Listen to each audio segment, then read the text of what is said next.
Hello लोगोफोर खुलुमबाय बयखौबो आंनि बे YouTube चेनेल संगिता डायरीआव ओमफ्राय आङो दा मा होनो स्कुलाव थांनो नागिरदों आरो ना देलायफब गानफब जोमफबदो स्कुलाव मोनसे खामानि दं गथ'फोरनि स्कुलाव ओमफ्राय ब्लगबो शेयार खालामसै नोंथांमोनजों जिहेतु आङो ब्लग एगारो ना गाइसमोन ओंखायनो स' नोंथांमोना जुदि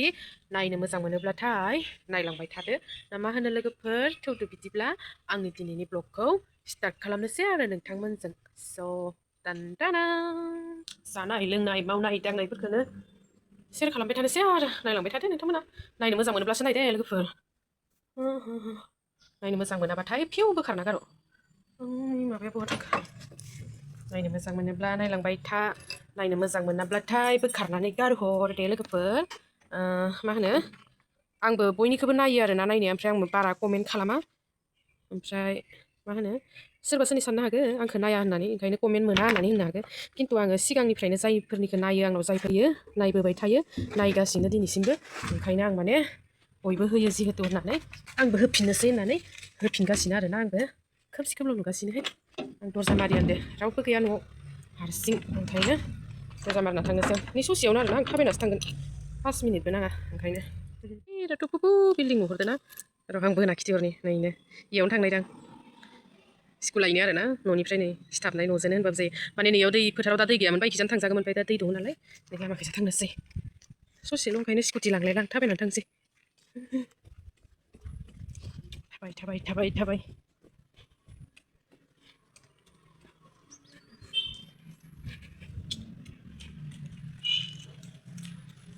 मोजां मोनो आङो बिदि भिडिअ बानायनानै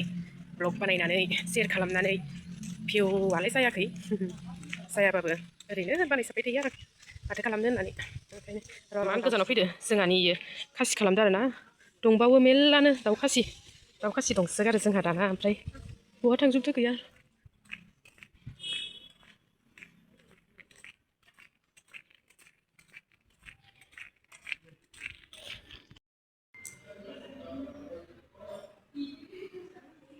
स्कुल डिउस होनो फैदों स्कुल डिउस दसे नेथ'नोसै मा होनो इखो मानसि गैथ'आ आरोना ओंखायनोथ' दसे नेनोसै उद्रा रोजासे खानै स्कुल डिउस होनो लाना फैदो माने फैसा होनो फैदों आङो स्कुलाव ओमफ्राय बेगखौनो बावगारबोदोंमोन आरो ना मानि बेगखौ बावगारबोनानै ओमफ्राय ओरैनो दं फैबाय थादों खाथियावनो ना गोजानबाथ' जि दिगदार जागौमोन ओमफ्राय लानानै फैबाय आरो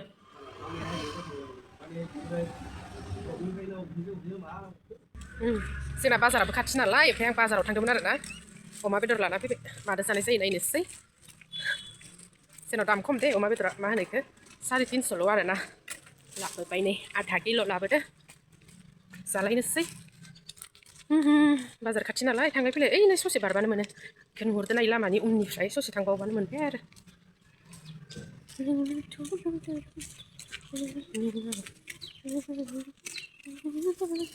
स्कुल डिउस होखांनानै नै सासे नायखिनि सानै नालाय दासो मिथिबाय आरोना आंबो ओरैबायदि खरसा जायो स्कुलनिफ्राय लाना जानाय लोंनायनिफ्राय लानानै सासे नायसेसे टटेल नै 13,900 दिनैनो इखिनि थांखालायबा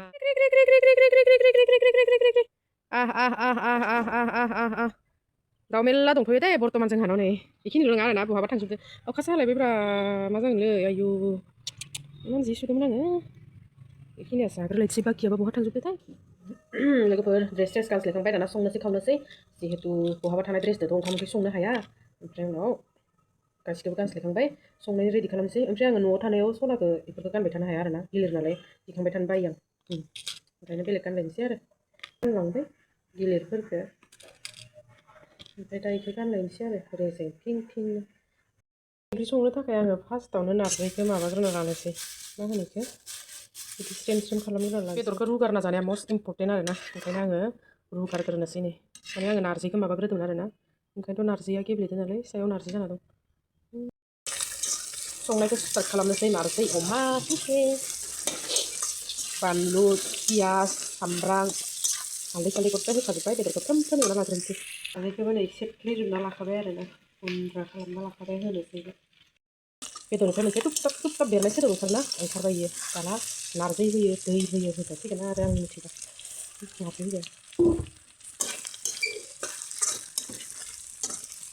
बिदिनो खालामदो लोगोफोर मोननायाव बिदिनोसै रोंखागौ बयबो गावबा गाव स्टाइलाव संना जानो थाखाय गोथाव जालायबाय दाबा न' आंबो संबाय थानोसै मोनसिगोन लोगोफोर नै आं माने रोसिसो जागोन नालाय ओंखायनो रोसिसो बानायदो आरोना खारदै संख्रि गथाय होजोब्बाय नारजिदो अमा रोसि बिदै फुदुंनाय बिदिबाथाय माने गोखाया खम जायो ओंखायनो आं बिदिखौ बांसिन मोजां मोनो ओमफ्राय दोलोबाथाय आं बांद्राय गोखा मोनोना होमबाबो जायो जानायालाय दोलोखौबाबो नारजि दोलोखौबाबो सोर हालदै बाथोन जानो गोथाव मोनो गाइसमेन आं बिराद गोथाव मोनो एवनानै देलायदों हालदै बाथोन हालदै गोथां ओमफ्राय मा होनो बेखौ सामब्राम गुफुर बानलु होनानै हालदै बाथोन देलायदों आं थफसियावसो देगोन दे बाथोनखौ हालदै बाथोनखौ आं माने बांद्राय गेब्लेबा गोथाव मोनालै ओंखायनो थफसियाव देयो आं ग्रेन्डार दङ आङो ग्रेन्डाराव बांद्राय मिहि मिहि जायोना ओंखायनो मोजां मोना आं एसे फ्राम फ्राम अरना जानो मोजां मोनो खिन्थु अमा ओमफ्राय हालदै गोथाव बाथोन होनो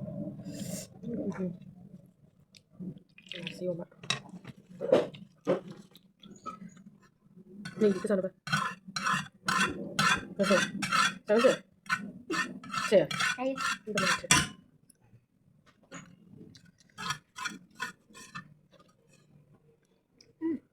मावजो बाथोन आंनो जाबाय आं बेरायनो आं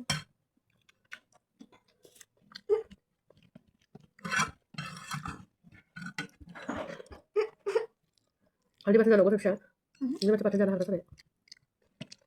आलु बाथोनखौसो बिदि गोथाव जादों स्पाइसिखौ जानो हायो आं स्पाइसि जादों आलुसो मानो हरदों एसे अखा हाबाय थायोब्रा ख्रेब ख्रेब ख्रेब ख्रेब बारायलांबायलां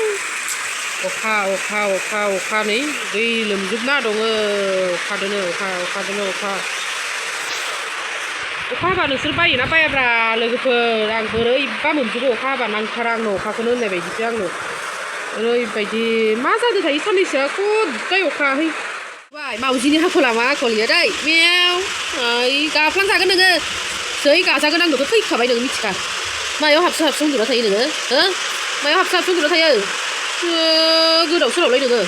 हाथ अल्ला ओमफ्राय उन्दुयो सोरबा फैसाखौ दा होफिनगोन मिथाइ जानो बुरखायनाया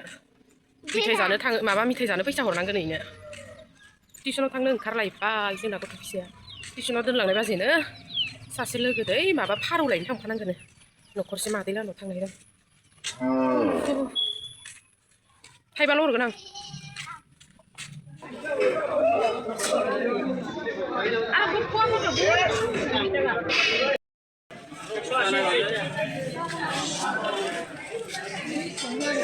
दिनैसिम माखासे फांखायाव फोराननो गोनां जाबाय आङो नै सान्दुं गैया अखायावनो सुफ्लांजोबना होनानै नस्त्र' सन्द्र जाना होदो आयै बेसेबा बुरजा दासो लामखांजोब्बाय आं खोमसि खोमलावनानै जाखांबाय खानैसो जानोसै नै दहाय सानजौफुनिसोहाय नारजिदो अमा बेदर आलु बाथोन दहायनि ओमफ्राय मा होनो बेखौ हालदै बाथोन खावलायनोसै जाखावनोसै गथ' फिसायाथ' जाखाला ओमफ्राय लोगोफोर गुड नाइट बयखौबो भिडिअखौ आं फोजोबलायनोसै जोंहाना सामफ्रोमबो जानाय लोंनायफोरा मा होनो 10:30 11:00 जाखायो आरोना ओंखायनो मोनाबाय जाखांबाय लोंखांबाय गोलोमफ्रुलायनाय जाबाय दहाय सानजौफुनि ओंख्रिफोरानो दंजोबोमोन नारजिदो अमा बेदर आलुजों अमा बेदर बाथोन बेफोरखौनो जाबाय लोंबाय दा उन्दुनोसै गाइसमेन स' भिडिअखौ जोबजासिम नायनायनि थाखाय गोसो गोरबो सिंनिफ्राय बयखौबो थेंक इउ स' माच आरो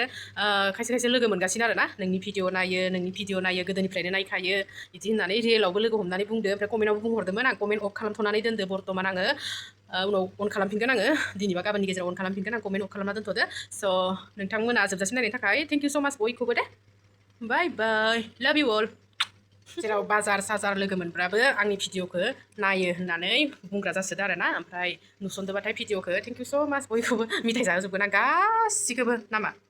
स' नायबाय थादो बिदिनो ना मा होनो लोगोफोर आयु बाय बाय सी इउ टुमर' नेक्स्ट ब्लगाव लोगो मोनलायनोसै दे